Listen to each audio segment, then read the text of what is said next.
Sean bienvenidas y bienvenidos a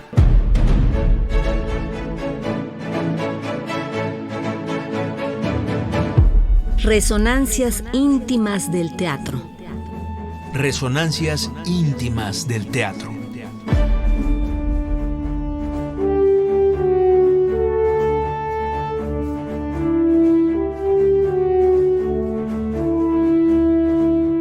Dramaturgia, Dirección, actuación, escenografía, vestuario, iluminación, música, coreografía. maquillaje.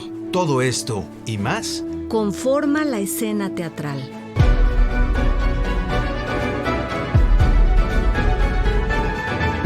Se levanta el telón.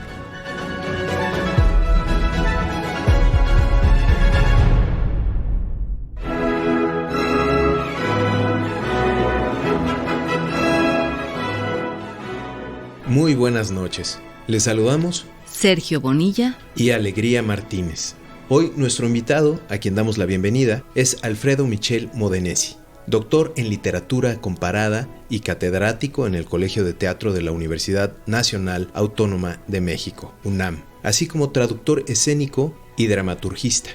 Alfredo ha publicado, enseñado y dictado ponencias y conferencias sobre Shakespeare, teatro, traducción y cine en Cambridge y en Oxford, Estados Unidos, así como en España, Francia, Italia, Brasil y México, entre otros países. Es miembro del Sistema Nacional de Investigadores, así como de varios comités que incluyen al MIT, Cambridge University Press y la Universidad de Barcelona. Alfredo Michel Modenesi ha traducido más de 150 obras, de las cuales la mayoría han sido puestas en escena, incluyendo 17 obras de Shakespeare, como Macbeth, publicada por la Folger Shakespeare Library, La Tempestad, Ricardo III, Enrique IV, que se presentó en el Globe de Londres, Otelo, Medida por Medida y Romeo y Julieta, recientemente usada en una producción bilingüe por el New York Public Theatre. Además de Eduardo II, de Christopher Marlowe, también traduce dramaturgia moderna, que incluye a Paula Vogel, Tom Stoppard, Jean-Paul Sartre, Nina Raine, Tennessee Williams, Andrew Bovell, Marina Carey, Jess Butterworth, y es asesor textual de los montajes basados en Shakespeare de los Colochos Teatro. Actualmente escribe un libro sobre Shakespeare y el cine mexicano que publicará Arizona State University y traduce los sonetos de Shakespeare en verso. Bienvenido, Alfredo. Gracias por estar con nosotros. Gracias a ustedes. Qué gusto estar aquí. El gusto es nuestro. Alfredo, ¿cómo podrías definir el trabajo del traductor? Que, como sabemos, no solo comunica el significado de las palabras, sino que está vinculado a distintas culturas, contextos y épocas. Sí, bueno, ¿cómo lo definiría? No, es muy difícil, es el aspecto más difícil, efectivamente, tratar de darle una definición. Para empezar, es un trabajo creativo. Por desgracia, mucha gente piensa que con tener unos cuantos conocimientos de una lengua extranjera y cierto nivel de lectura en ella, puede llevar a cabo una operación que es extremadamente compleja, porque además se ha viciado mucho el ambiente de la traducción en general a partir de la suposición de que las lenguas obedecen a las mismas reglas. En México ya hay una gran cantidad de formaciones de nuestra habla cotidiana que son derivados de haber adoptado modos totalmente norteamericanos de decir las cosas y además adoptar sus estructuras. No me estoy desviando de nuestro tema, que es la traducción escénica, porque a final de cuentas estos son sus fundamentos. Es decir, piensen ustedes cuántas veces, incluso ustedes mismos quizá, yo no estoy seguro, la gente se presenta y dice, mi nombre es tal. Y esto es una copia directa de la forma común y corriente en que la gente se presenta en inglés. My name is. Uh-huh. Cuando desde luego la manera tradicional, la manera española de hacerlo, o hacerlo en la lengua que nos distingue y que tenemos por las razones que sean, ¿no? Como lengua nacional, es decir, me llamo, de cierta manera. Nuestro énfasis es completamente diferente. No identificamos que tenemos una etiqueta, sino que nos damos una manera de llamarnos. Y este pronombre, me, es entrañable, ¿no? Pero piensen además también cuánto la gente anda amando lo que se le atraviesa. O sea, amo tus zapatos. ¿Cómo vas a amar mis zapatos? O sea, ¿cómo vas a amar mis zapatos? Mis zapatos nunca te van a poder responder al amor, ¿no? Estás perdido. Es una degradación terrible del entendimiento del amor en español. Pero todo esto, y le podría seguir 2 horas, porque los ejemplos abundan. Incluso uno cae en estos vicios inadvertidamente, con cierta frecuencia. Yo mismo caigo en ellos de vez en vez, porque el bombardeo de los medios de comunicación norteamericanos y de la gente que se ha formado a través de entender al inglés como su fuente de conocimiento, etcétera, etcétera, de veras llegan a deformar la manera en que se expresa la gente en español. Entonces, hay un grave problema porque ya no se reconoce, por ejemplo, cuando va alguien al teatro, que están hablando de una manera terriblemente extraña, con sintaxis inglesa, pero con vocabulario español. Lo que se le llama hablar como si estuvieran haciendo mal doblaje, ¿no? Traducir para el teatro es crear voces, a partir de voces que uno tiene que detectar que han sido creadas de antemano en otra lengua. Para el teatro dramático, digamos, ¿no? Que es en realidad lo que sucede cuando pensamos en traducción escénica, traducción de textos, traducción de teatro dramático, porque existe otro tipo de teatro para el cual se puede llevar a cabo otro tipo de trabajo. Pero, por ejemplo, Sergio y yo yo tuve la suerte de colaborar como traductor en una obra en la que él hizo un protagónico que se llamó El Río, de Jess Butterworth, y ahí yo meto las manos al fuego de que lo que tenía que decir Sergio no tenía nada que ver sintácticamente con el texto original, sino que eran parlamentos verdaderamente en español que al mismo tiempo, y esta es mi manera de ver la traducción escénica ya para llegar y aterrizar en algún lado después de todo esto, efectúan lo que se llama los actos de habla que se proponen en la lengua original. Es decir, un acto de habla, no estoy hablando ni exclusivamente de significado, no estoy hablando exclusivamente de contextos o asuntos culturales, sino de la convergencia de todos esos elementos para la realización de una cosa en particular.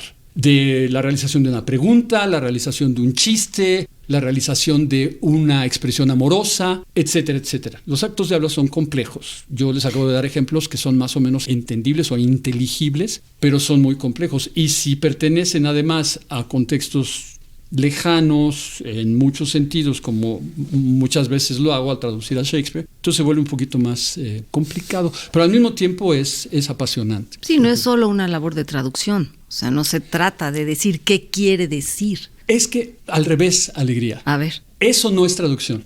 Exacto. Es decir, la gente cree que traducir es agarrar la maquinita y decir, es que quiere decir tal cosa. No, bueno, eso es una glosa, eso es una explicación. Sí. Te explica más o menos por dónde va el asunto. Un acercamiento que sirve para propósitos inmediatos. El turista que saca su maquinita aquí en la Ciudad de México y le dice, o de plano tiene vocecita la maquinita y se la pone a la mesera, ¿no? Y entonces ya entiende, qué sé yo. No, al contrario, traducir es la realización completa de ese acto de habla, de manera que verdaderamente concrete en la nueva lengua lo que la otra podía hacer.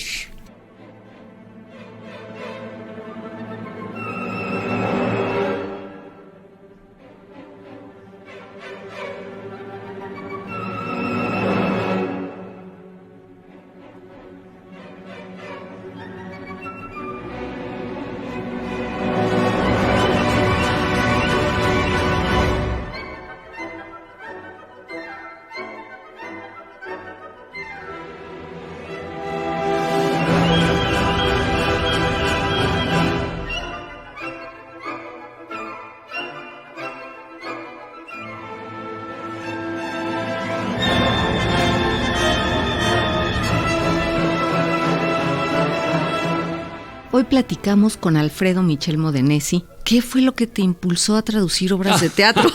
¿Por qué te metiste en este vericueto de importantes autores al español? ¿Cómo fue que iniciaste esta labor? Es decir, ¿qué pasión te llevó a cuál? Bueno, el teatro. ¿El teatro? Yo hice teatro de prepa, etcétera, etcétera, y me empecé a enamorar del asunto y entré a estudiar literatura inglesa a la Facultad de Filosofía y Letras como mi, digamos, línea no sé, académica. Pero al mismo tiempo entré a escuelas de teatro. Ya. O sea, yo destripé del CUT una vez, luego me fui a la Escuela de Arte Teatral de Limba, cuando estaba todavía allá atrás del auditorio, y después destripé de ahí, después de un año y medio, y me volví a ir al CUT, y volví a salirme. Lo que yo le digo generalmente a mis amigos, a mis estudiantes y todo, es que yo puedo actuar, pero yo no soy actor. Ándale. Y Sergio entiende perfectamente qué quiero decir con Sí, eso, claro. y todos los actores lo entienden. Es decir, yo no puedo vivir la vida del actor, nunca pude vivirla, no sabría vivirla. Pero eso es una gran ventaja para poder hacer traducción escénica. Desde Entonces, como en mi formación académica me seguí después de la licenciatura a la maestría y después al doctorado y todo eso, y en particular entregué así como toda mi, no toda, pero sí una muy buena parte de mi interés académico a la literatura de Shakespeare y sus contemporáneos. Entonces resultó que encontré la puerta de regreso a lo que más me apasiona, que es el teatro. Y aparte de todo, ya cerré ese ciclo, porque ahora soy tu colega en el Colegio de Teatro Alegría. Así es. Después de haber estado muchísimos años en el Colegio de Letras Modernas, en Letras Inglesas, y haberme, gracias a Dios, salido de ahí. Bueno, ¿y a qué se debe la fama de la mala traducción de obras de teatro que se hace en México? ¿Qué opinas de esa afirmación respecto a que muchos trabajos asesinan el lenguaje? ¿Y cómo se podría subsanar si es que así lo consideras? Sí, hay muchas razones. Para empezar, hay que reconocer que sí existe buena traducción de teatro en México, quizá de manera limitada. Yo tengo fama de soberbio y entonces tampoco quiero citar que en general pueden confiar en mis trabajos, ¿verdad? Y la gente ha confiado en mis trabajos, afortunadamente. Pero hay otros y buenos, muy buenos traductores. Pero hay muchas causas. Una de ellas es la que describí antes. Esta confusión terrible respecto de que traducir es simplemente hacer una especie de trasvase directo de cualquier digamos, unidad textual que se encuentra en otra lengua a un español que no responde a las propiedades y a la naturaleza misma del español, sino que solamente copia esa estructura con un vocabulario español. Y ya, ¿no? Ahí estuvo. Aplican restricciones. Es una de las frases más absurdas que se dice en pero cualquier está lado, muerto, a todos lados. ¿no? Es lengua muerta. Es lengua muerta, pero la gente no se queja. O sea, la gente lo recibe y lo consume. Esto es otro de los problemas. Y hay un problema muy importante también que es económico. La gente no quiere pagar por traducciones, no quiere pagar buenas traducciones. Y hay una mala cultura que lleva a lo que yo decía antes, que algunas y algunos con medio conocimiento de la lengua. En el caso de Shakespeare es mucho más claro, porque a veces ni pizca de verdadera profundidad el conocimiento del texto, de la textualidad de la época. Casi que es ve. otra dirección totalmente. No, mira, voy a dar un ejemplo, no voy a dar nombres, pero es patético. Un soneto shakespeariano que están publicados, además, es vergonzoso, donde Shakespeare habla del amor como un navío extraviado, que es una figura petrarquista de cajón. O sea, el navío del amor petrarquista extraviado en el mar del amor, ¿no? El navío petrarquista extraviado en el mar del amor es un cajón, es una imagen de cajón. Pues este señor no entendió que bark, B-A-R-K, que sí, en una primera acepción puede ser ladrido, es barca. Y su versión del asunto no es que sea un navío extraviado, sino un grito errabundo. ¡Qué catástrofe! No, bueno, pero además así está todo, esa colección de sonetos, así está toda. Bueno, no diste nombres, pero seguro... No, bueno, si está publicado, podremos llegar a él, ¿eh? No, pero el problema, ¿sabes cuál es? ¿Cuál? Por ejemplo, con un autor como ese, que está sacralizado de maneras verdaderamente absurdas, o sea, lo que hace grande a Shakespeare es generalmente lo que nadie ve, y lo que ven es la nota enciclopédica. Y entonces ya llegan a Hamlet para ir a aplaudir al final. Y porque dormirse quizá antes. Lo está haciendo Irene Azuela, ¿no? O sea, entonces ya fui y aplaudí. Pero ¿qué estoy verdaderamente sacando de esto? ¿Cuál es mi experiencia real si además es un texto muerto, fundamentalmente muerto? No hay... y cuando los leen y dicen, es que esto es lo más grande del mundo. Los gritos erramundos, no, perdóname. O sea, ¿no? Porque además es una equivocación fatal. Esa es muy extrema. Pero, por ejemplo... las obras completas que publican Losada en Argentina, de oídos de artillero de esta gente. O sea, no hay sentido de la música. Es que ahí hay un tema que es muy distinto, que se ha traducido para ser leído en voz, en silencio, a ser dicho. Es que, ese ya es otro tema. La musicalidad. ¿No? Ya nos vamos a pelear otra vez, es Alegría. Que, no, nunca mente. Hoy mismo estaba en mi taller de traducción escénica en la facultad. Les di ejemplos a mis estudiantes para contrarrestar un texto que leímos en el cual se hablaba de que existe tal cosa como el texto para la página y el texto para la escena. No es cierto. Bueno, es que originalmente eran para la escena. Por supuesto, todos. ¿No? Pero aquí hay unas traducciones que las personas no piensan que van a ser llevados a escena. Claro, pero entonces no son nada. Son letra muerta. Estoy de acuerdo. Y uno de los ejemplos que estaba dando, curiosamente, de un diálogo de Romeo y Julieta que está en soneto, o sea, la primera vez que ellos se hablan en soneto. Hacen un soneto juntos. No distinguías la voz de Romeo de la voz de Julieta. O sea, el traductor español se engolosinó. Además, ni siquiera hizo un soneto. Hizo muchos más versos que un soneto, porque luego es como, no, es que hay que llegar a todos los... No. Concreta el acto de habla, lo que este autor quiere que suceda en escena entre dos personajes que están siendo encarnados por dos cuerpos vivos que hacen su mejor esfuerzo por llevártelos a los oídos y a los ojos y a todo lo que quieras. Y no que esté ahí muertito en la página y que según tú suene muy bonito y se vea muy bonito, pero que no tengan la mínima oportunidad de decirse en voz alta para un público y que el público verdaderamente saque algo de eso. Lo reciba, porque luego puede estar tan carigoleado que se quedan con cara de juat. Sí, no y de todas nada. maneras aplauden al final. Sí. No, y es muy grave, porque, insisto, el problema es monetario. De que no les pagan al traductor. No, bueno, ¿por qué le voy a pagar a un traductor si yo la puedo hacer? No, y sobre todo si compro uno de esa colección de papel. Sí, bueno, si tenemos traductor en el celular, ¿por qué voy a andar pagando? Eso es muy... Una cosa. Ahora, te voy a decir cuál es el verdadero premio. ¿El verdadero problema? No, el verdadero premio. Porque, decía Sergio, ¿cómo defines al traductor? Como el olvidado. O sea, yo peleo mucho porque mi nombre aparezca con el crédito debido. Y cuando no me lo ponen, me he dado unos pleitos. Bueno, pues es que si no hay traducción, no hay texto. Bueno, pero es que eso no lo entiende la gente. Bueno. ¿Has visto muchos programas que son de obras traducidas que tengan al traductor debajito ahí, traducción de? En general, es muy difícil encontrarlo. Pero los encuentras, en mi caso, en los sobre tuyos, todo sí. porque yo lo exijo. Y hay que exigirlo. O sea, el traductor no tiene esa conciencia, hay que exigirlo. Pero algo que sí premia es desde adentro. La satisfacción. O sea, cuando actores, y aquí sí voy a mencionar nombres de entrañabilísimos actores con los que he trabajado, como Aide Boeto o Roberto Soto, te dicen, qué bonito, gracias, qué bonito, me encanta, con esto puedo trabajar y eso. Claro. ¿Me entiendes? Yo me siento absolutamente realizado porque eso es de lo que se trata. Que tengan material para trabajar a gusto. Para crear un universo realmente, ¿no? Y que el público reciba eso. Sí, y que se ría cuando hay chiste. Es que de veras, porque luego los chistes son... ¿Y eso qué chiste tiene, no?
Hoy platicamos con Alfredo Michel Modenesi y nos gustaría saber, Alfredo, ¿qué nos puedes compartir sobre tu trabajo como traductor y dramaturgista? Bueno, el dramaturgista es una figura que en México está apenas desarrollándose, creo, como concepto fijo. Es un gestor textual y el traductor es parte de toda esa gestoría textual. El ejemplo mejor que les puedo dar es lo que estamos haciendo en este mismo momento, o en estos meses, que es una obra que se va a estrenar en enero en el Teatro del Galeón, que se llama La Niña en el Altar, producida por Incidente Teatro, donde va a estar Marina de Tavira, Alberto Estrella y otros grandes actores, dirigidos por Enrique Singer, con mi traducción del texto. Ella es una gran dramaturga irlandesa. ¿Por dónde empezó este proyecto? Bueno, yo vi la obra que me apasionó, más por los oídos que por la vista, porque la puesta no era necesariamente muy buena. Y luego ya cuando leí el texto, lo conseguí, lo compré. ¿En dónde la viste? ¿En Nueva York? No, en Londres. En Londres. Me apasionó todavía más. Y es el tipo de cosa que hago, por ejemplo, con Incidente, con quienes trabajo con cierta frecuencia. Sergio, en El Río trabajamos con ese esquema de producción. También El Río se gestó así. Esa la vi en Nueva York y luego se la propuse a Marina e Incidente, a Marina y Enrique. Y lo mismo, es decir, esa es gestoría textual, ¿no? Pero también en algunos otros casos haces adaptación y sobre todo intervienes también en los procesos que requieren trabajo textual, estar a la disposición del reparto para resolver dudas, para indicar cuestiones que no queden absolutamente claras y para hacer todas las correcciones que sean necesarias. Porque por otra parte, hombre, tampoco te vas a estar casando con que a ti se te ocurrió de esa manera y ya tiene que estar así, ¿no? Y en ocasiones también hay cosas que no hiciste suficientemente bien, pero eso es básicamente lo que sucede desde mi perspectiva. Bueno, y entonces reiterar que vamos a estar en el Galeón a partir de finales de enero. 2025, evidentemente. Las pocas funciones que vamos a tener por las circunstancias actuales, pero no se la pierdan. Es una gran obra, se llama La Niña en el Altar, de Marina Carr, una gran dramaturga irlandesa. Ahí estaremos, Alfredo. Espero que sí. Muchas gracias. Gracias a ustedes. Pues, Alfredo, simplemente agradecerte. Siempre es un gozo escucharte y que nos contagies tu pasión y tu expertise. Gracias por haber estado en nuestro programa. Gracias a ustedes por la invitación. ¿Nos acompañas a escuchar nuestra sección de recomendaciones? Con todo gusto. Gracias.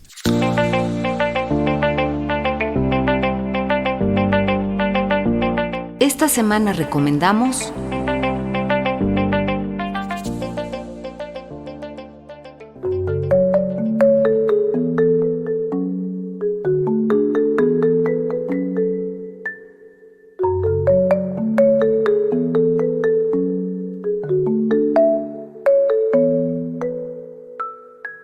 Esta vez les recomendamos ver la obra La Fábula del Todo, obra inspirada en el pensamiento del Dr. Ervin Laszlo, uno de los filósofos de la ciencia más reconocidos a nivel mundial y 2 veces nominado al Premio Nobel, escrita por Mónica Hott, en coautoría y con dirección de Claudio Valdés Curi, que muestra cómo la comunidad de un bachillerato utilizará los principios avanzados de física cuántica, cosmología, biología y neurociencia para evitar el cierre de su escuela. La historia, situada en la Escuela Preparatoria Corazón de Jesús Borrás Moreno, un lugar donde estudian jóvenes rechazados por otros planteles, muestra a estudiantes y espectadores, a través de ejemplos sencillos y lúdicos, cómo es que los pensamientos pueden cambiar el mundo, en un divertido espectáculo multidisciplinario que envuelve al público entre notas de marimba, bellamente interpretada, juegos y rastros de fantasmas. La obra, que se presenta los viernes a las 20 horas, sábados a las 19 horas y domingos a las 18 horas, hasta el 13 de octubre en el Teatro Helénico, ubicado en Avenida Revolución 1500, Colonia Guadalupeín, código postal 01020, Alcaldía Álvaro Obregón, cuenta con un elenco conformado por las actrices, actores y músicos Carolina Blanco, Emiliano Campos, Xóchitl Galíndez, Alexis García, Abril Ramos Xochiteotzin y Rodrigo Vázquez Maya. Tenemos 4 cortesías dobles para que vayan a ver La Fábula del Todo el viernes 4 a las 20 horas, el sábado 5 de octubre a las 19 horas y el domingo 6 de octubre a las 18 horas. Para obtenerlas, llamen al 5541 55 10 60, 5541 55 10 60 o manden mensaje al número de WhatsApp 55 12 33 29 15.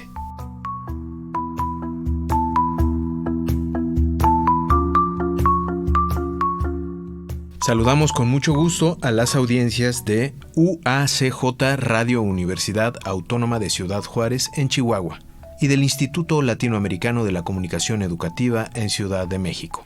Enviamos saludos a quienes nos escuchan por XHITC Radio Tecnológico de Celaya en Guanajuato y a Iguala Radio XHDOM La Picosita en Guerrero.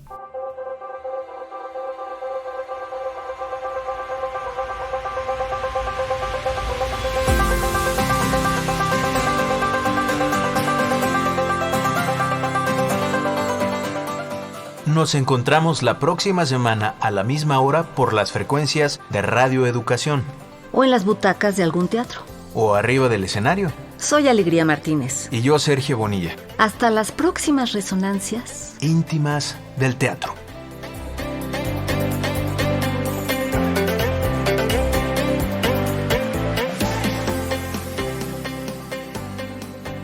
Participamos en el equipo de producción Servicio Social, Gala García, Brandon Vela, Adriana Cornejo, Javier Embriz, Jimena López, David Castañeda, Daniel González y Mauricio López. Ingenieros Luis Felipe Oropesa y Fortino Longines. Alma Lilia Martínez en la asistencia y musicalización. Guión y conducción de Alegría Martínez. Reportaje y conducción de Sergio Bonilla. En una producción y coordinación general de Laura Elena Padrón para Radio Educación.